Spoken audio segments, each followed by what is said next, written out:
Coming up on today's show, your Seattle Seahawks just got some great news from the NFL ahead of the start of NFL free agency. We'll explain to you what that is and more coming up in just a matter of moments. Tyler Jones here with you. Thanks for joining us.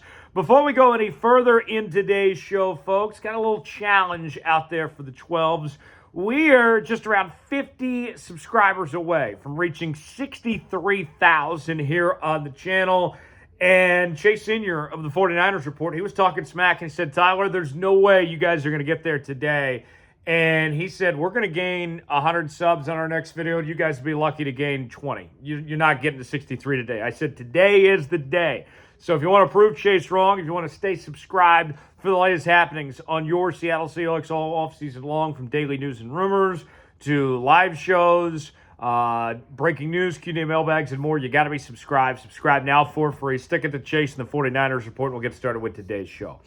So let's tell you about this great news that Seattle just got from the National Football League. As the offseason is here, according to overthecap.com, the Hawks currently right now have about $13.46 million in cap space heading into 2025, which is not a lot of money that they have to spend at this point in time with the money situation of where things stack up. You think about this, just the draft alone, on average, you spend about $10 million on draft picks. So with that said, there's not a whole lot of money there, and you have some guys that you have to pay. We expect that Geno Smith will get an extension here soon. We expect DK Metcalf to get an extension, and there's other guys like Ernest Jones, Jaron Reed, just to name a few, for example. Not to mention down the line, we're already thinking about Devin Witherspoon, for example. Rick Woolen, his future. So you get the idea. Boye Mafe, several others. Charles Cross as well. So with that said, what is the good news here with this situation? Well, the salary cap is only going to increase, creating more cap space each season. And you look at the salary cap, think about this rate we're at right now, okay? Back in 2011, the salary cap in the NFL was $120.375 million. 2012, it was $120.6. 2013, 123. 2014, it was 133. 2015, 143.28. 2016, 155.27. 2017, it was 167 million. 2018, it was 177.2 million. 2019, 188.2. And 2020 was 198.2. You can see quite the jump, right? Now, let's keep on showing you this growth rate. The cap went down in 2021 after COVID because league revenue was down across the board to 185.2. But then in 2022, it took a dramatic jump to 208.2. 2023, another big jump, 224.8.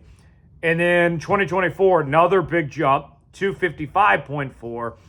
And now this upcoming year, the cap's going to take another big jump of $20 million of 275. So I know that sounds like a lot of numbers and such. What does all this mean? It means that there is more cap space now, by far, than there's ever been. $20 million jump is huge. And in the future, there's going to be way more money coming as well at this rate we're at, and also with what's to come with where the TV side is. And I'll explain more of that coming up in just a bit. So let's ask you, do you think the Seahawks actually will spend in free agency? Do you expect them to be spending some money here? It's our pinned comment today. Weigh in, let us know what you think. Y for yes, N for no. Chime in the comment section and let me know what you think. So, now let's get back to this. What is the context of what we're talking about when it comes to the salary cap situation?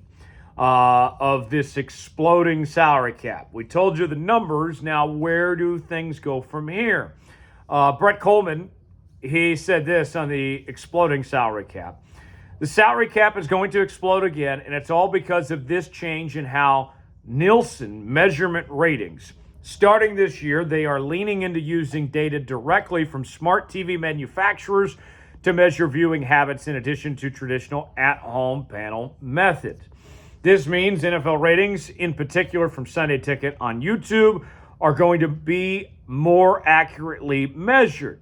And that number is going to be way bigger than you think just because of just how many Gen Z and millennials consume football and streaming services. More accurate ratings means the league's next broadcast rights negotiation in 2028 and 2029 is going to be way more expensive, which ultimately means massive jumps in the salary cap. If I'm a GM, that means next year or maybe even this year, I can sign some truly outrageous backloaded deals with a ton of funny money that slams home in 2030 and not even care about the math. This is the type of aggressive approach that Seattle needs to start doing if they're serious about contending here. There's some chances that John Schneider and Mike Macdonald can take right now that they're afforded the flexibility of because of the way the cap is going with these TV trends. And believe me, I know TV. I worked in the industry. I follow all of the TV metrics and details way more than any of you want to know. And you look at where the TV trend is heading, folks. All right, just to kind of get perspective on this. We've heard some rumblings this past week that Netflix is interested in getting in a Sunday afternoon package, whether it's taking away from CBS or Fox and more likely CBS. And what you're seeing is that's going to dramatically up the cost for the TV providers to get those NFL rights. And then it trickles on down. That means more revenue for the NFL. That means the salary cap goes up, and you get the idea. So with all that said, here's the example I point to. This is what the Super Bowl champion Philadelphia Eagles did. They took advantage of this approach of knowing the direction the salary cap was going to go, and we see them hoist the Lombardi trophy. It's a competitive disadvantage to not follow this model and do things this way. And I think that you are missing on an opportunity to capitalize if you are not approaching this in that sense. And I know people are going to point to the New Orleans Saints and say that, hey, the New Orleans Saints keep doing these back-loaded contracts and back-loading their salary caps, and they don't have the results to show for it. Well, New Orleans Saints are poorly managed and, led by very incompetent people. So I would say I would have more confidence in John Schneider and Mike Macdonald to do what actually makes sense and do this right if they want to backload these contracts and take advantage of these salary cap situations. So with that said, I'll say this. I think this is an interesting window. We know the Hawks have some talent and some young talent at that. And you look at these cap situations of where this cap is going to go. I think you need to maximize this chance that's in front of you. What's your confidence level that Schneider and Macdonald are going to put this together and take advantage of this opportunity in front of them with the way the salary cap is trending right now? Scale it for me 1 through 10. Weigh in. Let us know in the comment section below. All right. So with that said, the Hawks very soon, when you look at where they're at when it comes to this salary cap situation, all right, here's what we know is going to happen. You are going to pay Geno Smith, whether you like it or not. Geno Smith's getting paid. DK Metcalf is in all likelihood going to get paid. Some of these other guys, Devin Witherspoon's going to be up sooner than later. We mentioned Charles Cross, Boye Mafe, just to name a few. And, I think right now this is something that I think is fascinating.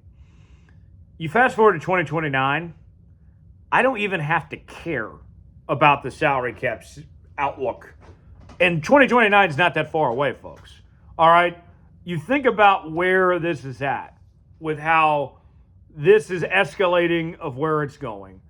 And the media rights partnership, it sounds like that the network is going to opt out of their current media rights deal and open up things for more streamers like Netflix and others to potentially have a seat at the negotiating table and get more revenue and drive up the cost and all that, and potentially some more packages for those streaming networks. All right? So with that said, if I'm John Schneider, and if there's some guys like Cross and others that I want to be here for a long time, why would I not go ahead and backload those contracts? Because right now, at this pace, if we're gaining $20+ million as is on the cap, and there's a new TV rights deal coming, and ratings are at a record rate as is already, I mean, why would you not capitalize on that? And to me, I think it would be silly not to. And, you know, it's one of those deals. You look at the success story. I think the Philadelphia Eagles are a perfect example of this. Listen to this. Brett Coleman made an interesting point in the Eagles strategy. Keep in mind, the NFL agreed to this media rights deal back in 2021. And then Jeffrey Lurie, who has a background in film and television production and knows the league will be going back to the table in 2029, signed Jalen Hurts to an extension. 2 years later, that looks like chess, not checkers. They were ahead of it. They're hoisting a Lombardi trophy now. I'm telling you right now, go ahead and capitalize on this opportunity. I know it sounds bleak that Seattle doesn't have much cap space and all this. But, folks, there is a light at the end of the tunnel if they manage this properly. Let's see what they do here. Folks, appreciate you joining us here in this edition of Seattle Seahawks Today. For continuing Seahawks coverage, subscribe now for free. I'm Tyler Jones. Thanks for joining us. We'll see you next time.